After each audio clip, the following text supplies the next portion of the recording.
안녕하세요. 사사히 사람 사는 이야기 오늘의 사연입니다. 안녕하세요. 저는 60대 여자입니다. 제 남편은 직업이 군인이었어요. 옛날 사람이라 고지식한 데다가 군인이라는 직업 특성상 아주 가부장적이었죠. 집안에서도 늘 군대처럼 규칙과 규율을 엄하게 따지는 부모이기도 했고요. 그런데 지금은 많이 융통성이라는 게 생겼답니다. 오늘은 앞뒤가 꽉 막혔던 이 남자를 변하게 만들어준 이야기를 들려드리려고 합니다. 남편은 집안이 어려워서 대학을 못 나왔어요. 대신 고등학교를 졸업하자마자 군대에 들어가서 직업군인으로 말뚝을 박았죠. 제가 아는 사람이 남편을 소개해줘서 만나게 되었고 저희는 결혼을 하게 되었습니다. 저는 어릴 적 아버지가 일찍 돌아가셔서 이상형이 듬직하고 기댈 수 있는 남자였습니다. 제 지인 중 한 명이 제 스타일에 대해서 듣더니 딱 떠오른 남자가 있다고 하면서 저에게 지금의 남편을 소개시켜줬죠. 처음부터 제가 남편을 아주 많이 좋아했어요. 왠지 모르게 남편이 듬직하고 기댈 수 있는 사람 같았거든요. 아무래도 군인이라서 생활도 규칙적이고 남자다운 면이 마음에 들었습니다. 게다가 술, 담배도 전혀 하지 않았고 여자와 사귄 적도 제가 처음이라고 했어요. 지금은 답답하게 느껴지는 이런 반듯함이 그때는 참 멋있어 보였습니다. 하지만 결혼을 하고 보니 생각과는 조금 달랐습니다. 자신이 바른 생활을 하는 만큼 그걸 저와 아이들에게 바랐거든요. 저와 아이들을 자기보다 아랫사람이라고 생각을 해서 그런지 말투도 명령조에다가 규칙을 지키지 않으면 그것도 못하냐면서 무시하는 듯한 태도를 보니 피곤했어요. 법 없이도 살 바른 생활 사나이였지만 자기애가 너무 강해서 다른 사람을 무시하는 경향이 있고 자존심이 엄청 센 게 단점이었죠. 듬직한 가장이긴 했지만 좋은 부모는 아니었던 것 같네요. 그렇게 남편은 집에서 늘 자기가 제일 높은 직위의 사람인 것처럼 굴었습니다. 그러다가 남편이 나이가 차서 퇴직하게 되었습니다. 그리고 그쯤 첫째 딸이 남자친구가 생겼다고 집에 소개해 주었어요. 알고 보니 남자의 부모님은 두 분 다 교수시더라고요. 저는 딸의 남자친구네 부모님이 교수라는 말을 듣고 남편 표정부터 살피게 되었어요. 남편은 자기가 대학교를 못 나왔다는 것에 엄청 콤플렉스가 있었거든요. 그래서 결혼할 여자를 만날 때 조건이 얼굴이나 몸매가 아닌 대학 졸업장이었고 아이들에게도 초등학교 때부터 늘 대학은 무조건 나와야 한다고 말하곤 했었죠. 아니나 다를까 남편은 딸의 남자친구가 좋은 부모를 두고 있다는 이야기에도 미간에 주름이 가득했습니다. 선미가 데려온 남자애 되게 괜찮지? 애가 가정교육도 잘 받은 것 같고 말도 참 예쁘게 잘하더라. 딸의 남자친구가 집에 돌아가고 제가 남편에게 말했어요. 그러게. 그런데 남편의 반응은 시큰둥하더라고요. 말은 괜찮다고 하면서 표정은 왜 그래?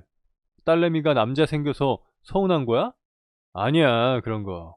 선미도 이제 결혼할 때가 됐지 뭐. 남편은 저와 다르게 딸의 남자친구가 마음에 안 들었나 보다 생각했는데 사실은 그게 아니었어요. 남편은 남자친구의 부모가 교수인 게 걸렸던 모양입니다. 딸이 남자친구를 소개해주고 얼마 뒤 갑자기 남편이 저에게 이런 말을 하더군요. 여보, 나 대학 다니려고.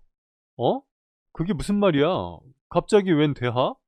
내가 고졸이잖아.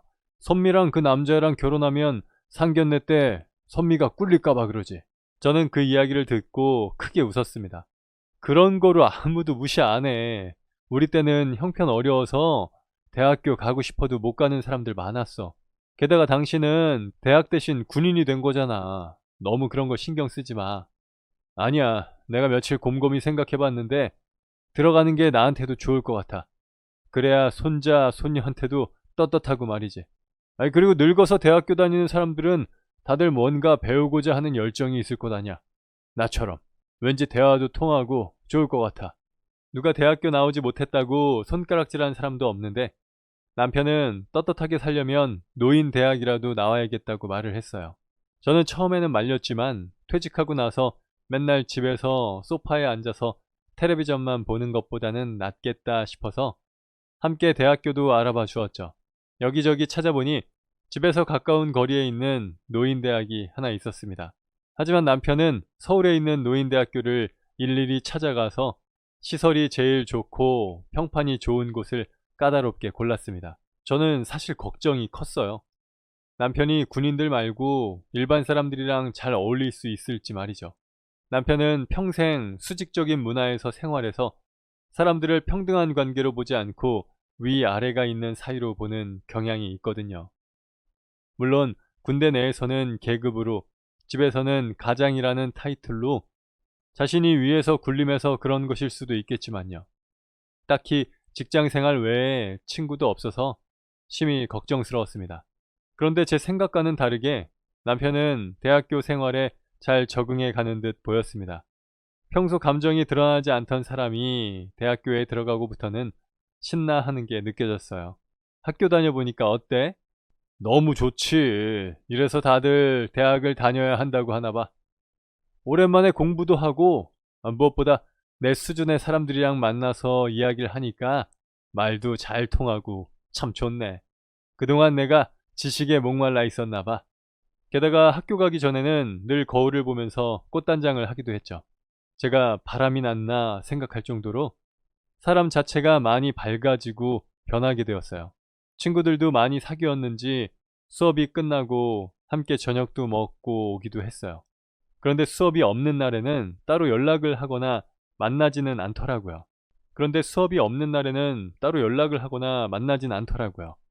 1학기가 끝나고 여름방학 때 친구들은 안 만나냐고 물어보았을 때 다들 집이 멀어서 학교 밖에서는 따로 만나지 않는다고 했었습니다. 그러다가 가족들끼리 등산을 갔을 때 일이 터지고 말았습니다. 저기 저 사람들이 왜 모여 있는 거지? 순간 남편의 얼굴이 일그러졌습니다. 아빠, 누구요? 아는 분들이세요? 잠깐만. 저기 내 대학교 동기들인데. 뭐야? 왜 자기네들끼리 산에 있는 거야?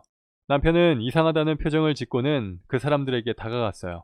어이, 자네들 등산하러 왔어?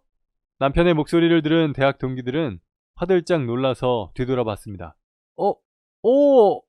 김씨가 여긴 웬일이야? 나 가족들이랑 등산 왔지. 방학인데도 따로 연락하고 만나나봐. 순간 남편과 남편 동기들 사이에는 침묵이 흘렀습니다. 안 좋은 상황이 일어난 것이라는 직감이 들었어요. 저는 남편 가까이 가서 사람들에게 인사를 건네고 남편을 데리고 그 무리에서 빠져나왔습니다. 아니, 나만 빼놓고 지네들끼리만 등산을 와?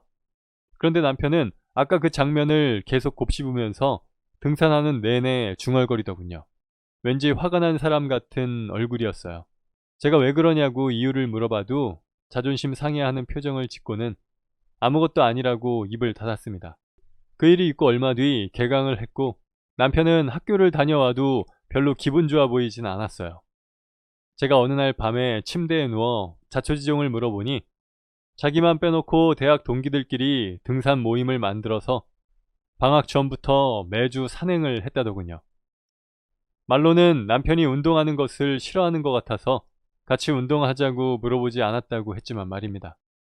남편은 엄청나게 충격받은 것 같았어요. 자기 애가 워낙에 강한 사람이라서 자신이 사람들과 잘 어울리고 성격이 좋아서 다른 사람들도 다 자기를 좋아한다고 생각하면서 살았는데 아무래도 자존심이 많이 상한 듯 했습니다. 왠지 사람들이 자기를 따돌린다고 생각했던 모양이에요. 그리고부터 남편은 자꾸 예민해지기 시작했어요. 대학교를 갔다 오고 나면 어떤 한 사람 이야기를 하면서 그 사람이 자기가 하는 일에 사사건건 트집을 잡고 비아냥된다고 하더군요. 그 사람이 자기를 은근슬쩍 따돌린다고 했습니다. 에이, 설마. 다들 나이도 먹을 만큼 먹었는데 뭐하러 그런 짓을 해. 당신한테 등산 모임에 들어오라고 말 안 했다고 한 뒤로 예민해진 거 아니야? 무슨 소리야? 그럼 내가 없는 말을 지어낸다는 거야? 아니야. 아니라고. 그 인간이 날 질투하는 게 분명해.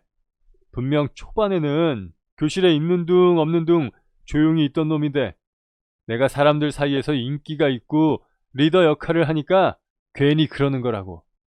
저는 사실 남편의 말에 동의하지는 않았지만 남편의 격한 반응에 그 뒤로부터는 남편이 그런 말을 할 때는 남편의 편을 들어주면서 이야기를 했습니다. 그게 최선이라고 생각했거든요. 그리고 그렇게 심각한 문제라고 생각하지도 않았고요. 그런데 날이 갈수록 남편의 과민 반응은 점점 커졌습니다. 그러던 중 하루 남편이 눈이 반짝이면서 집으로 들어왔어요. 오늘은 무슨 좋은 일 있어? 내가 그 윤영배라는 놈 콧대를 꺾어줄 방법을 찾아냈거든. 남편은 아이처럼 즐거워하면서 자신의 계획을 말해주었습니다. 쉬는 시간에 다른 사람이랑 얘기하는 걸 몰래 엿들었는데 겨울방학 끝나고 새학기가 시작되면 회장 선거에 나간다더라고. 그래서 나도 회장 선거 나가려고. 어? 그게 어떻게 콧대를 꺾는 방법이란 말이야? 제가 의아해하면서 남편을 쳐다보자 남편은 특유의 사람을 무시하는 눈빛과 말투로 대답했어요. 아이고 이 멍청이야. 걔랑 나랑 회장 선거 나가면 누가 되겠어? 당연히 내가 되겠지. 항상 내가 잘나서 질투하는 놈인데 그렇게 되면 엄청 배알 꼴려 할 거란 말이지. 아이고 그 얼굴 표정 상상만 해도 기분이 좋네. 회장 되면 그놈한테 이것저것 일 시켜 먹어야지. 당신이 회장 선거 나가면 되는 건 확실해? 저는 혹시라도 남편이 회장 선거에 떨어지면 자존심 상해하고 상처받을 것 같아서 걱정부터 되었습니다. 하지만 남편은 자신감에 찬 얼굴로 저를 쳐다보더니 당연하다고 큰 소리를 쳤어요. 그리고 식탁에 노트 하나를 펴고 자신의 반 사람들 이름을 하나하나 적더라고요. 당신 뭐 해? 뭐 하긴 유권자들 관리해야지. 내가 이번 겨울방학 때 확실히 내 편을 잘 관리해서 꼭 회장에 당선되고 말겠어. 말을 마친 뒤 남편은 이름 옆에 그 사람의 특징, 좋아하는 것, 싫어하는 것 등 자신이 알고 있는 점을 빼곡히 적어 나갔습니다. 그리고 그 뒤부터 매일 이름 순서대로 한 명씩 전화를 했어요. 어디서 주워들은 유머부터 혹시 요즘 고민은 없는지 상담도 해주고 가끔은 몰래 돈도 조금씩 빌려주더군요. 연초에는 백화점에서 한우 선물 세트를 사서 사람들에게 새해 선물이랍시고 보내주기도 했습니다. 가끔은 사람들을 따로 불러서 밥도 사주더군요. 그런데 어느 날부터 술을 먹고 들어오기 시작하는 겁니다. 사람들이랑 진정으로 친해지고 내 편으로 만들기 위해서는 술 한 잔 걸치는 게 필요할 것 같다고 하면서 말입니다. 술은 평생 입에도 안 대던 남자가 얼마나 회장이 되고 싶으면 저럴까 안타까워지기까지 했습니다. 남편을 여러 번 말려보려고도 했지만 머리부터 발끝까지 복수심에 가득 찬 남편을 말리기엔 역부족이었습니다. 여보, 이렇게까지 해야겠어? 이게 뭐가 어떻다고 그래? 내가 회장에 당선돼서 그 자식 콧대를 눌러줄 수만 있다면 이것보다 더한 것도 할 수 있다고. 그저 남편이 제발 회장에 당선되기를 바랄 뿐이었죠. 그리고 대망의 회장 선거 날이 다가왔습니다. 남편은 그날 아침부터 긴장한 모습이 역력히 보였어요. 긴장도 풀고 용기도 줄 겸 학교에 간 남편에게 전화를 걸었습니다. 여보, 이제 곧 회장 선거하지? 긴장 풀어. 자신감 있게 뽑아달라고 마지막 유세하면 당신이 분명히 당선될 거야. 당연하지. 내가 누구야? 김윤식이야. 나 아니고 누가 회장이 된다고? 남편의 목소리는 누구보다 당당했습니다. 몇 분간 남편과 대화를 하고 전화를 끊었죠. 그리고 조금 뒤 핸드폰을 보았더니 전화가 끊기지 않고 계속 이어지고 있었습니다. 여보, 전화 안 끊었어? 남편이 할 말이 있어서 전화를 안 끊기라도 했나 싶어서 휴대폰을 귀에 대고 있었죠. 그런데 갑자기 이상한 소리가 들려왔습니다. 다들 나 뽑는 거 알고 있지? 물론이지. 난 윤씨 뽑는다니까. 김씨가 회장 돼봐. 아우, 나 그럼 학교 그만둔다. 회장도 아닌데 맨날 우리를 아랫사람 다루듯 하고 이래라 저래라 참견인데 회장하면 얼마나 더 심해지겠어? 그 꼴은 못 보지. 맞아. 군인 출신이라서 그런지 너무 사람이 딱딱하고 유연함이 없어. 방학 때 허구한 날 자기 회장 뽑아달라고 전화하고 만나자고 해갖고 귀찮았었는데 이젠 그런 일 없겠구만. 아무래도 남편이 통화를 제대로 끊지 않고 휴대전화를 교실에 두고 밖에 나간 모양이었습니다. 남편이 없는 사이에 동기들은 남편의 험담을 늘어놓더군요. 깜짝 놀라서 듣던 저는 서둘러 녹음 버튼을 눌렀죠. 그리고 그 사람들이 하는 말을 조용히 들었습니다. 제가 걱정했던 그대로더라고요. 집에서 하는 가부장적인 모습을 교실에서도 그대로 내비치는 모양이었어요. 사람들이 남편에 대한 불만이 상당했습니다. 말하는 것을 들어보니 오히려 남편이 매일 욕하던 윤형배라는 사람을 다른 동기들이 좋아하는 것 같았어요. 아무래도 남편은 회장 선거에서 떨어질 게 분명해 보였습니다. 어느 정도 시간이 흐른 뒤 남편의 목소리가 들렸고 저는 전화를 껐어요. 그리고 집에 있던 아이들을 불러 모아서 이 이야기를 나누었습니다. 네 아버지한테 이 사실을 말해야 되니 말아야 하니 참 아무래도 집에서 하는 거 그대로 밖에서 하나 보다. 학교를 군대처럼 다니나 봐. 그나저나 오늘 회장 선거 떨어지는 건 확실한데 말이야. 그걸로도 충격이었을 텐데 사람들이 다 뒤에서 자기 욕하는 것까지 알면 큰일 나겠지? 아무래도 그렇지. 아빠 겉으로는 그래도 마음은 순수하잖아. 앞뒤 다르지도 않고 하고 싶은 말을 상대방 생각 안 하고 앞에서 내뱉어서 기분 나쁘게 하긴 하지만 방학 내내 사람들 만나고 다니면서 자기 편 만들었다고 다들 자기 좋아한다고 그랬는데 뒤에서 욕하는 거 알면 큰일 날 것 같은데? 딸아이는 제 아버지에게 말하지 말자고 하더군요. 가만히 듣고만 있던 막내 아들은 고개를 저으면서 자기 의견을 내비쳤습니다. 아니야, 이게 기회야. 아빠 성격을 고칠 수 있는 기회. 솔직히 우리가 얼마나 아빠 성격 고쳐야 된다고 말했어? 그럴 때마다 듣는 둥 마는 둥 하면서 자기 사람 좋다고 하면서 우리 보고 이상하다고 오히려 그랬잖아. 이거 들려주면 아마 깨우치는 게 있을 거야. 그래도 너무 충격받지 않을까? 충격요법도 좋은 치료 방법 중 하나야. 그러면서 아들은 제 아버지가 충격을 받으면 우리가 옆에서 회복할 수 있도록 도와주면 된다고 말했어요. 아들의 이야기를 듣고 저희도 고개를 끄덕였습니다. 그날 남편은 화가 잔뜩 나서 씩씩거리면서 집으로 돌아왔습니다. 선거는 어떻게 됐어? 몰라. 분명 다들 나를 찍어준다고 말했는데 완전 몰표로 그놈이 회장이 됐다니까. 그동안 내가 헤쳐먹인 돈이 얼만데 이렇게 사람 뒤통수를 치는 거야? 남편은 얼굴이 불그락 푸르락한 게 꼭 쌈닭 같더군요. 씩씩거리면서 말을 하는데 남편에게 녹음된 음성 파일을 들려줄 용기가 나지 않았습니다. 그때 아들이 불쑥 끼어들었습니다. 아빠가 왜 선거에서 떨어졌다고 생각해? 뭐? 당연히 그 윤 씨가 회방을 놓은 거지. 아니면 부정선거를 저질러서 사람들이 투표한 종이를 다 바꿔치기 했거나. 아들은 그 이야기를 듣고 한숨을 내쉬었습니다. 사람들이 아빠보다 윤 씨 아저씨를 회장으로 더 괜찮다고 생각한 건 아닐까? 그 자식이 나보다 나은 게 대체 뭐야? 항상 사람 무시하고 깔보고 비아냥대기만 하는데 사람들이 그런 인간을 왜 좋아한다는 거야? 남편은 아들의 질문에 더욱더 흥분을 했어요. 눈이 뒤집힐 정도로 말입니다. 저는 아들에게 그만하라고 손짓을 하고 우선 남편에게 피곤할 테니 샤워부터 하고 나오라고 말했습니다. 조금 뒤 남편이 진정된 후에 가족 모두 거실로 불렀어요. 남편이 소파에 앉고 저는 오늘 있었던 일을 말했습니다. 전화통화를 제대로 끄지 않고 휴대폰을 교실에 두고 간 바람에 제가 다른 사람들이 이야기하는 걸 다 들었다고 말이죠. 그리고 저는 용기 내서 남편에게 음성 파일을 들려주었어요. 아니 이 자식들이 뭐라고 짓거리는 거야?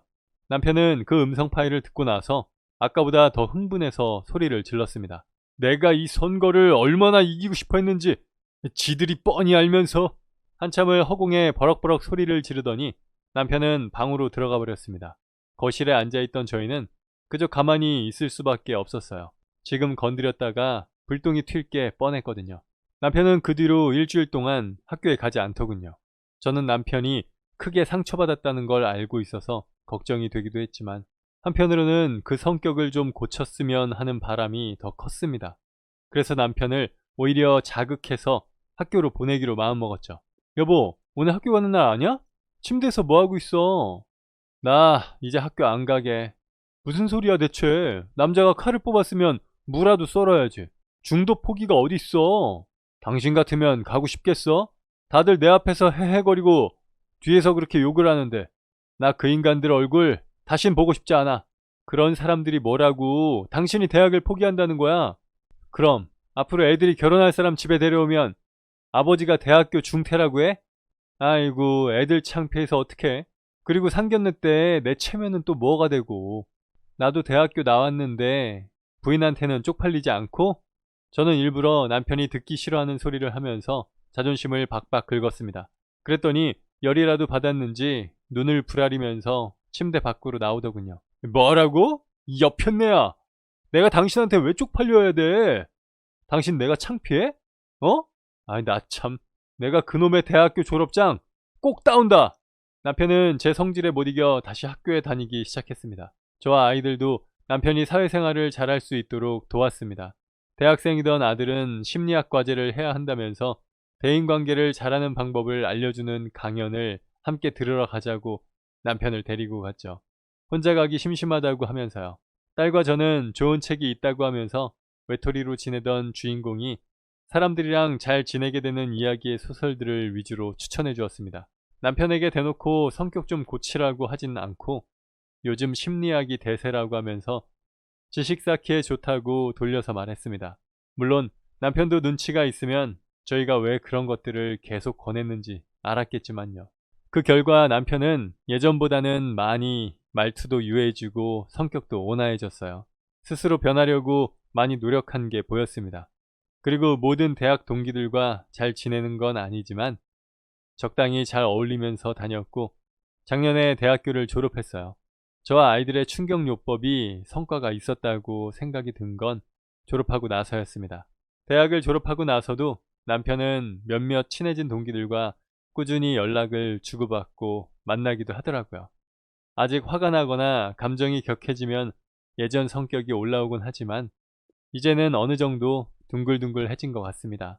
사람은 고쳐 쓰는 거 아니라고 하던데 확실히 임팩트 있는 충격을 한 방 맞았더니 조금씩 고쳐지는 것 같아요.